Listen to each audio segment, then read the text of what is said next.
TK 60 years old. Man, go change your baby diaper. Go spend some time with your grandkids. If you 60-year-old and you ain't got no goddamn wife or you ain't married, you know what you is, 60-year-old? Talking about you a player, you know what you is? You even one of two things. You even a trick or you a financial advisor. I'm a real player. Man, let me tell you what a player is. See, the devil got slick names for sin. You know what a player is? It sounds good, especially with TK saying, I'm a real motherfucking player, you understand? The nigga know how to put a swagger on some words, but let me tell you what it means. It means a liar, a cheater, and a deceiver. You fooling, cheating, and deceiving. You can't be trusted, nigga, and it's not honorable to stand on the fact that you trying to run up in your homie's girl or your homie's daughter. You's a sucker for that. You're supposed to protect us, not run up in my daughters or run up in the broad and with if she says that was all corny shit. And whether you did or not, I don't care. I'm married, I got a new life. I'm not tripping. I'm only here to protect my character, my brand. Really, I don't give a fuck about my brand because guess what? I'm really too real for this industry. And all these niggas who say they funny, I love them, but guess what, homie? Can't none of them niggas fuck with me on stage. I'm the nigga they don't want you to see. On my mama, which is my grandmama, nigga, I can go. And then until TK come out and tell me, hey man, I was wrong. Do what Steve Harvey did. Steve Harvey said, man, I fired that motherfucker. Go put that out. He ain't working for me no more. Man, you could do anything, but don't let nobody think. Your TK is, he's the type of nigga where, you know, when you was little, remember you get knocked out or something, then you go tell the homies in the hood, man, I got jumped. These niggas jumped me, and they find out that they got knocked out by a fade. That's what they doing. He a coward.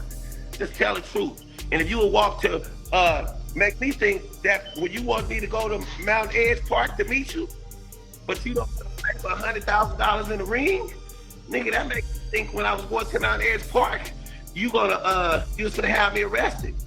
And let me ask you, I'm a homie Rick Rock though, cause you expect to walk to the park and catch a fade. Rick Rock, come on, cuz, stop it. Nigga, the last time I met that nigga, I went to jail. Do you fuck with? Come on, man. You can't. What's up, Spanky Hayes? Spanky Hayes in here, y'all. What's up, Spank? You know what's the worst thing in the world? Is when you a motherfucking. When you the motherfucking a thief and a police, nigga. When you work on both sides of the fence, when you a snitch on me, tell on me, and then go and rob a motherfucker, hey homie, you the devil. Cause let me tell you about his character. I ain't gonna get into it right now, but I'm gonna do, if that nigga don't stop throwing my brand under the bus, see, this what the world don't know about TK. Let me just say this, and I'll break it down. It'll take me a week to break this shit down. I'm not the first, I'm not the second, I'm not the third, I'm not the fourth, I'm not the fifth, I'm not the sixth, I'm not the seventh, I'm not the eighth, I'm not the ninth. Nigga, he done got knocked out or robbed. And every day, he don't apologize and tell motherfuckers I don't hit him with a pipe. I'm gonna tell him about every nigga, every day I'm gonna tell a different story about who he got robbed, and it's gonna be funny. And today I'm gonna tell you about Charlie Murphy because that's the most famous. Charlie Murphy, right? Let me tell you, because you gotta understand the insight. You just heard TK stole Eddie Murphy watch. So now let me tell you the details. At the time, Eddie Murphy is still the biggest comedic artist of all time. There's nobody gonna be greater or ever match Eddie Murphy numbers. The numbers Kevin Hart doing now, Eddie Murphy did with no social media. This nigga's a rock and roll legend. He was nobody. I wasn't even doing comedy if it wasn't for Eddie Murphy. TK got up under Eddie Murphy. Eddie Murphy liked TK. That right there was an honor. TK didn't see it as an honor. He see it as an opportunist. So guess what? Eddie liked the nigga so much he let him come to his mansion. Told him to use the bathroom. He bypassed the bathroom, went and stole Eddie Murphy watch. Eddie Murphy a rich nigga. He didn't know that. He didn't know them watches missing for weeks, and he didn't know who took it.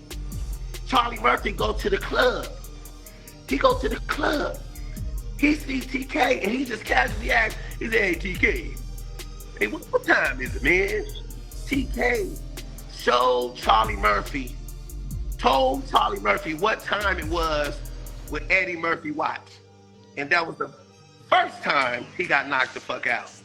And nigga, I got 9 more stories just like that if that nigga wanna try to brand check me. You can't say nothing about me, nigga. I don't smoke, I don't drink, I don't do drugs, I don't get high, nigga, I don't cheat on my wife, I don't go for none of that shit. I don't do nothing, nigga. I don't fuck with nobody, I don't start nothing with nobody, I don't defame nobody. And then when niggas do that clout chasing, man, get the fuck out of here, nigga. I got off Instagram for a year.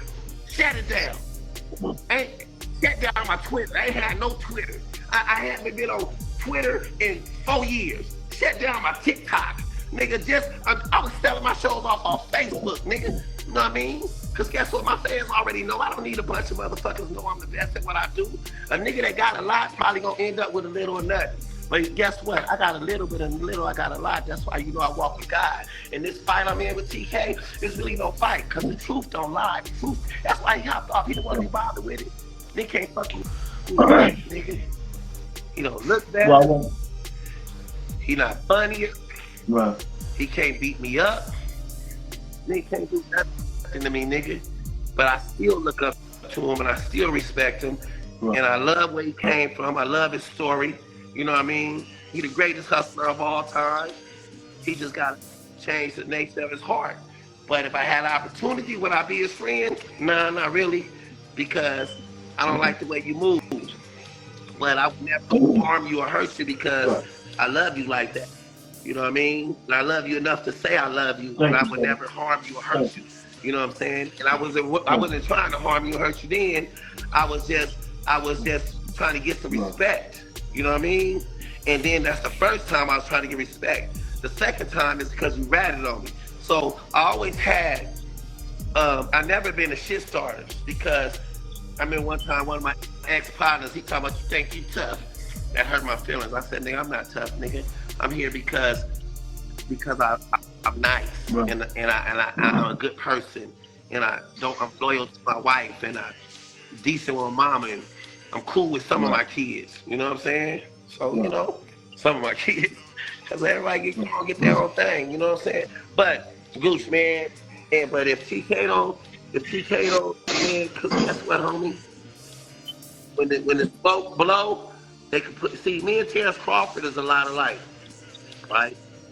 I predicted Terrence Bud Crawford. I already knew he was going to win. You know why we a lot alike? Because when you got dark-ass skin in America, no matter what they tell you, that's considered ugly, right? And much as we want to talk about white people, racist, guess what? Have nobody called me black and ugly more than my own motherfucking people. I got called black and ugly so much, I just thought that it didn't even bother me at that point. You know what I mean? So this dark skin have never been popular. You know, my daddy told me a long time ago when I was 9, my daddy was a high yellow nigga. He told me a long time ago, nigga, stop showing your motherfucking teeth so much. What you smiling for? He said, nigga, hide your teeth, nigga. You know what I mean? He said, when you smile and you dark, 2 things gonna happen. Motherfucker ain't gonna respect you or they not gonna trust you. And every time I walk in a place like this, first thing they say, what the fuck that nigga up to? You know what I'm saying? But when you got a skill set and you got a talent or you got athleticism, guess what they do? They open, now that dark skin become beautiful. You know what I mean? Now everybody want to be a part of it. But guess what, Gooch? When you put that hood mentality, when you buy into that hood mentality, it put a black eye on your brand. It suppressed all your talent. You know what they do? They hate on Scruncho. Oh, that nigga, that hood nigga. But I don't smoke, I don't cheat on my wife, I don't beat my wife, nigga. I don't do none of that shit. But he got a hood mentality. He just, they throw me deep under the bus.